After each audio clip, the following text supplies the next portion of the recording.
This entitled mum has a kid with a sore tooth. The only man that can help her is the one she just made enemies with. Will he show mercy, or has she gone too far? Happy birthday if today's your birthday, and on with the show.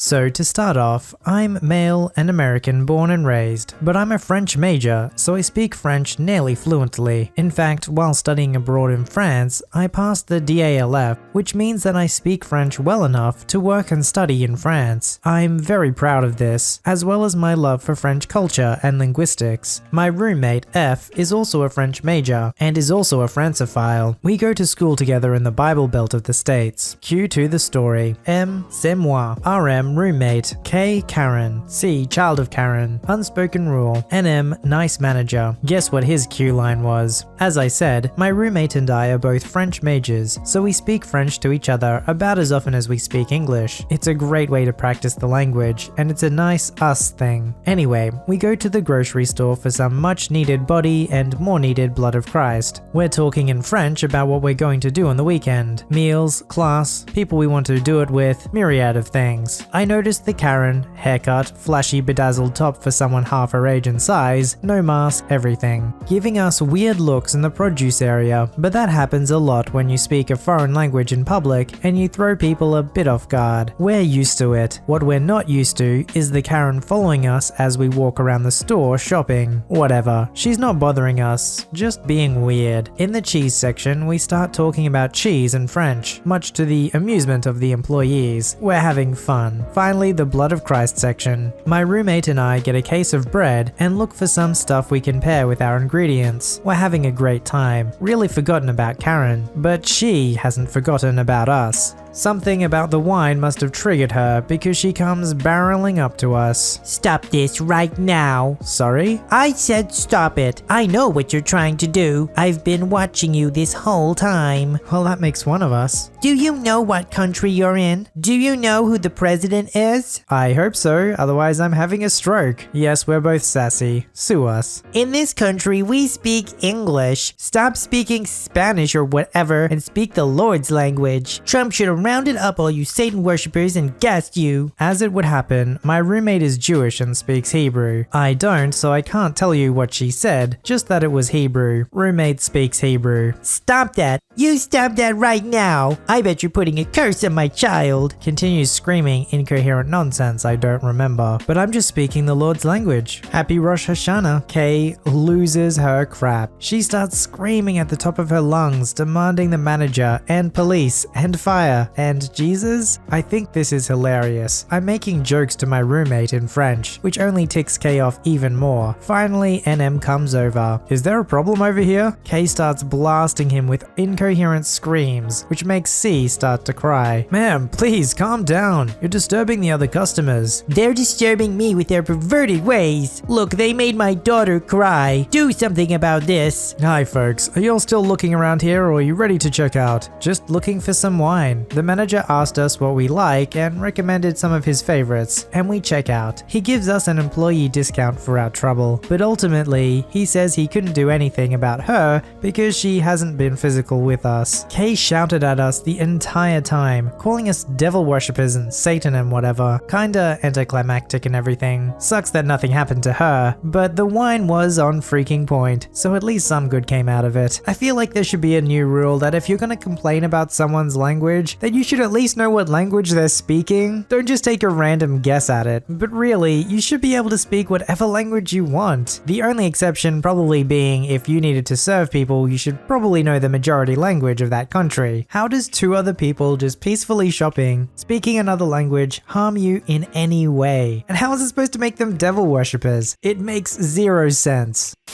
For identity reasons, I changed the names. I will be P, Pyrite, K, Karen, Karen's kid as DS, Doom Spawn. I work as a dental professional, and here is a slight background. Our office accepts emergency patients at any given time. We always tell patients that we cannot guarantee same-day treatment because of allowed time. If our end-of-day appointment slot is free, we can see one patient 45 minutes before we close. It has to be exactly 45 minutes before. This day, we open at 8 AM, close at 5 PM. I was working on confirming my appointments for the week, and we received a phone call. Dang it. I answered the phone. Thank you for calling such and such dental office. This is Pyrite. Hi, are you still open for emergencies? Yes, ma'am, we are. Would you like to come in right now? Yes, I'm 30 minutes out. Okay, good. We still have some time before we close at 5 PM. You are... I know how far away I am. I know how to count. I thought, jerk, I am doing you a favor. It was the end of the day and one patient in the office, so I was bored, tired, and annoyed. Good for you. Let me get some information so I can get you in my system to be scheduled. Why do I need to provide my information? The dentist only needs to look at my son's tooth. He was playing with his friends in the virus soup, As I like to call it, but it's a public pool. and they were playing with some golf balls, and one hit him in the face. I had to mute myself quickly as I snorted so hard it hurt my throat. Yes, but we need to know your name as you are the parent and other information such as... Fine, whatever. Hurry up. You are pushing buttons you don't want to push, lady. I mean, seriously. Simple questions such as name, phone number, address, I get an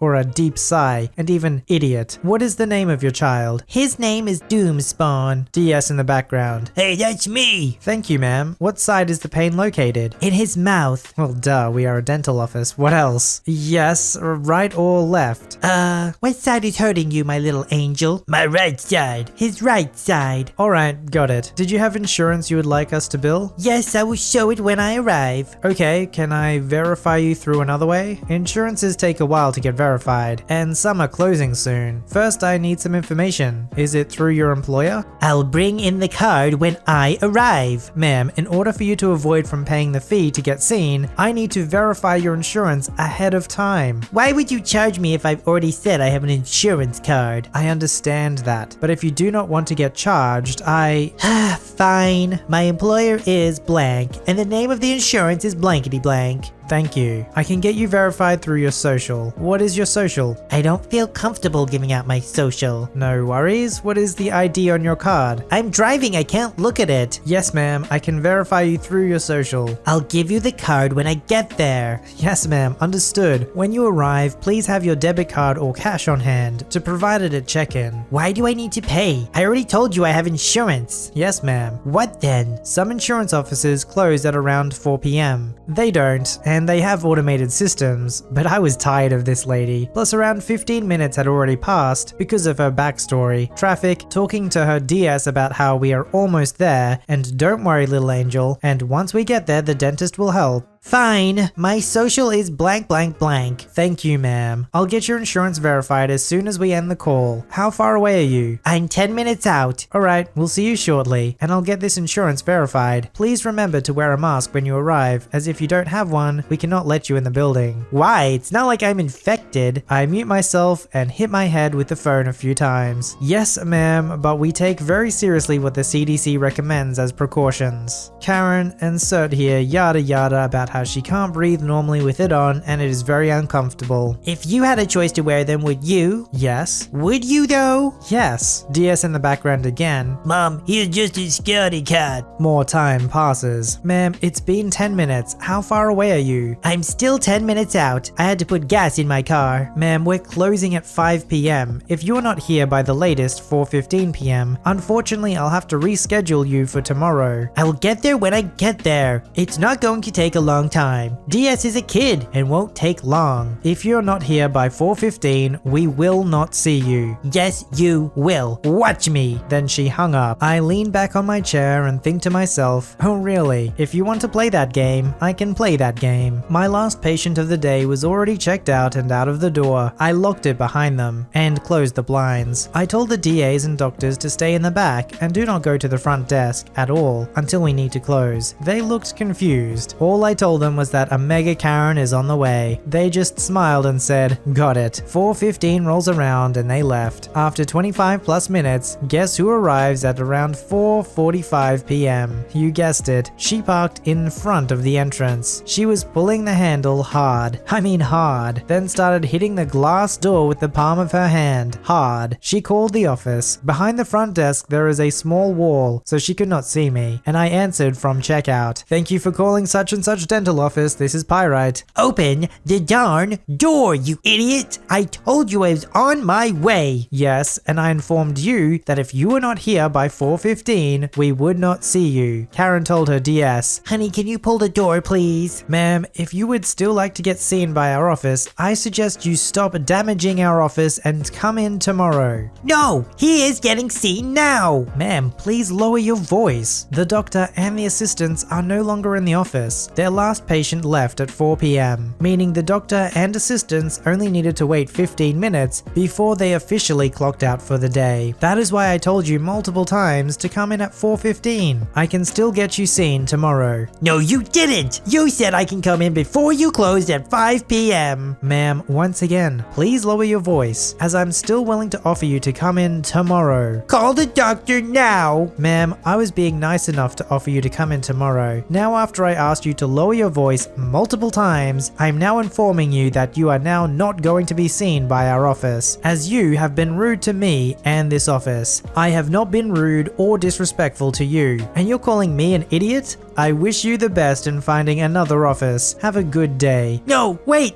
Click. The most satisfying thing to tell a Karen must be that they don't get the thing that they want, especially when you told them everything they needed to do to get it, and of course they arrogantly think they'll get it no matter what they do, no matter how rude they are, no matter if they follow the rules or not. I still feel bad for the kid though. I mean, it wouldn't be pleasant having a painful tooth. Maybe if he had a mother that wasn't entitled and actually followed the rules, he'd be able to have the medical attention that he needs.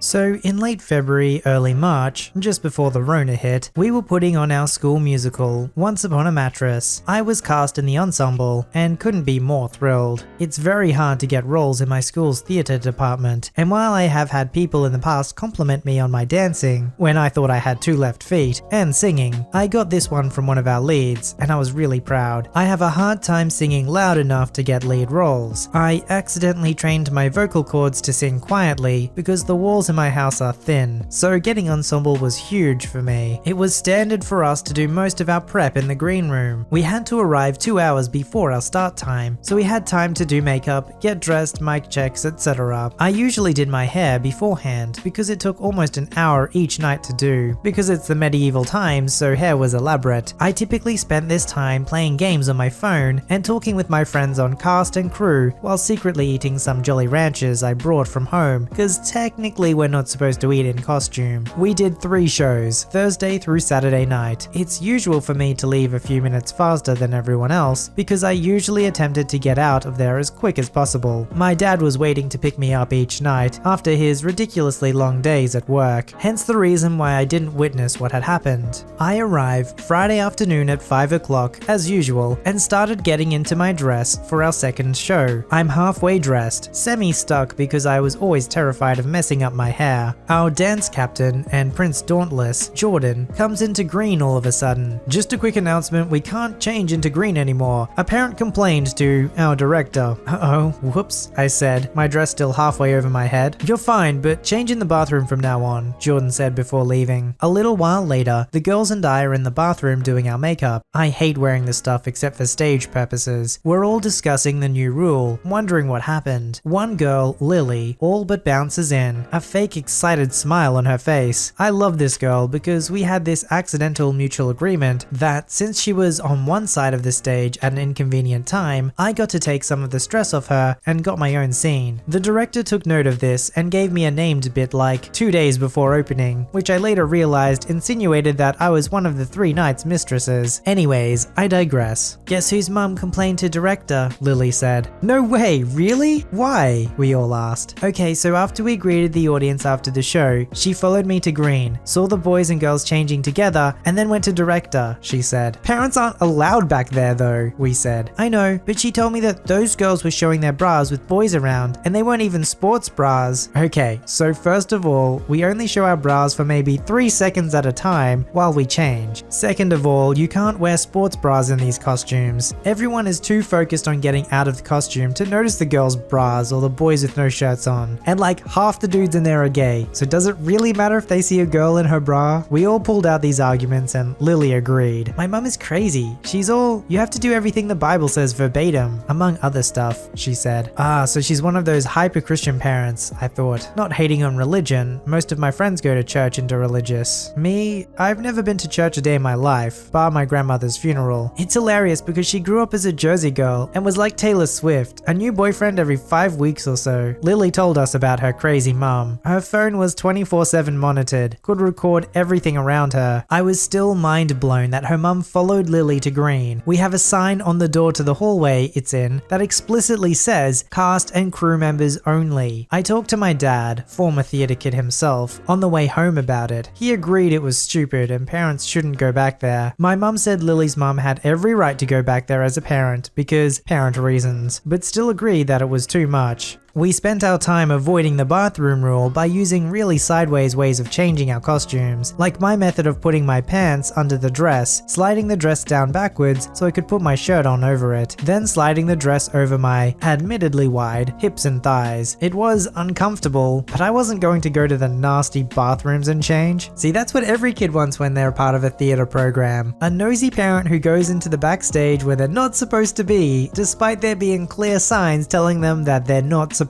to be there. Doing a musical or play can be really fun being part of a production. What's not fun is an entitled parent getting involved in every single part of it to make sure that everything goes the way they want it to go. The problem is if one entitled parent wants it this way and another entitled parent wants it that way, you'll never get to the actual task at hand and perform the play. Submit your story to be read on the channel at voiceyherestories@gmail.com and join our Voicey veteran community at r/VoiceyHere. Don't forget to like, subscribe, and hit that bell to never miss an episode. Alright, Voicey veterans, I'll see you in the next one.